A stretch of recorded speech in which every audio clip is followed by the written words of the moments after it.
Yeah. Maggie Winslow, otherwise known as Maggie, Margaret, Margie, or Peggy. Any of the above. Anyways, it's real. I was born in San Mateo, California at 10:40 p.m.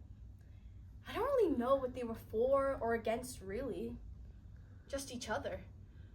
I mean, I was born to save their marriage.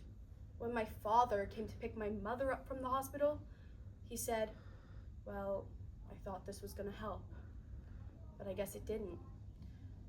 Anyway, I used to have a perfect fantasy life. I used to dance around the living room with my arms up like this. My fantasy life was that I was an Indian chief. And he would say to me, Maggie, do you want to dance? And I'd say, Daddy, I would love to dance.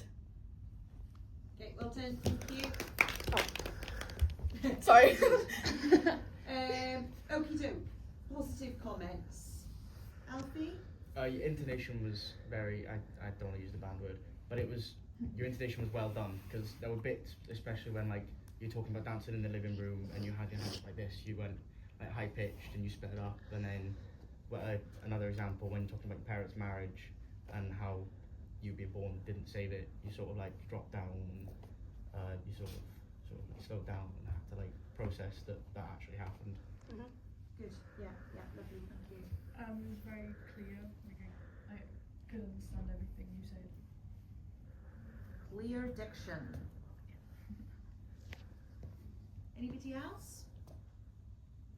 I liked how you were really enthusiastic with your words. I liked that. I like how you like changed emotion really fast as well. Like you went from being sad to like being happy. Thanks.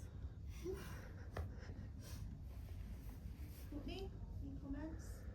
Your facial expressions were really good. Like it showed the changes of emotion and that like helped us realise how we were feeling.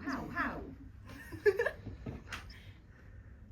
Because when you were happy, you like was happy.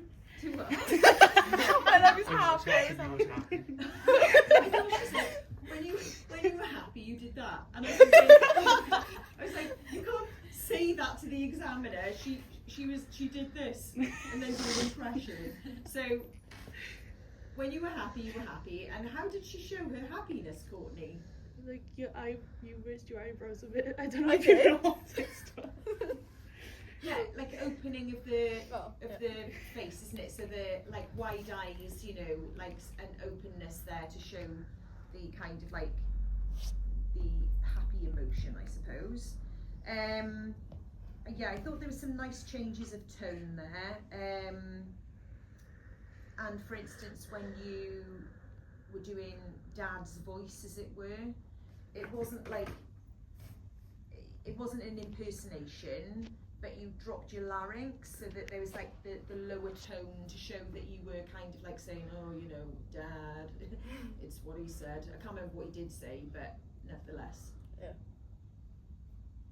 Yeah, anyway. Yeah, and I thought you sustained your accent.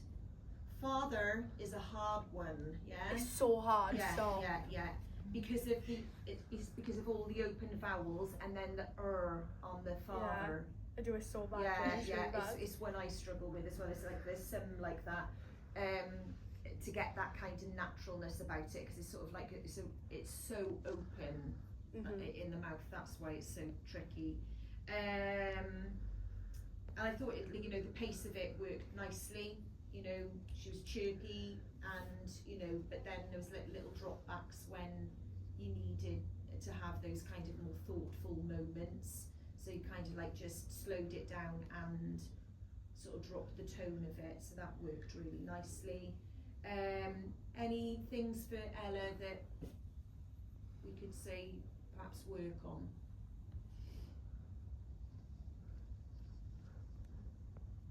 Whoa, they all think you're perfect. Practically perfect in every way. Okay, so avoid swaying, because that's Ella and not Maggie. Okay. So like when you watch the video back, have a little look at the stepping back and forth. Okay. when you move as a character, there needs to be a reason and a purpose behind it. And I think sort of perhaps the moments of like your nerves as Ella in the moment, we do things that we're not aware of, you know. So when you watch it back, have a little look at that. Stay grounded, because she's, you know, although she has those moments where she feels a little bit like nervy, she's very, you know, she's sassy, she's confident, she's in this audition throwing herself out there and telling her story, okay? Because obviously the whole thing is they've heard a million auditions and seen a million auditions, and they just want the real people, you know, to sort of speak about themselves and not just go, yeah, I've wanted to perform ever since I was in the womb. You know, it's like they've heard it about a million times. Womb to tomb. Okay. So yeah, I thought you sustained the accent well, blah blah. And then yeah, because she needs to be sassy, because they're all real jazz hands people. Yeah. The swaying kind of like just like takes that away, I suppose. So if you do want to take a step, make it a step rather than it being a back and forth nervy thing. Yeah. Okay. Okay, any other comments before we move on? Okay, well done, thank you.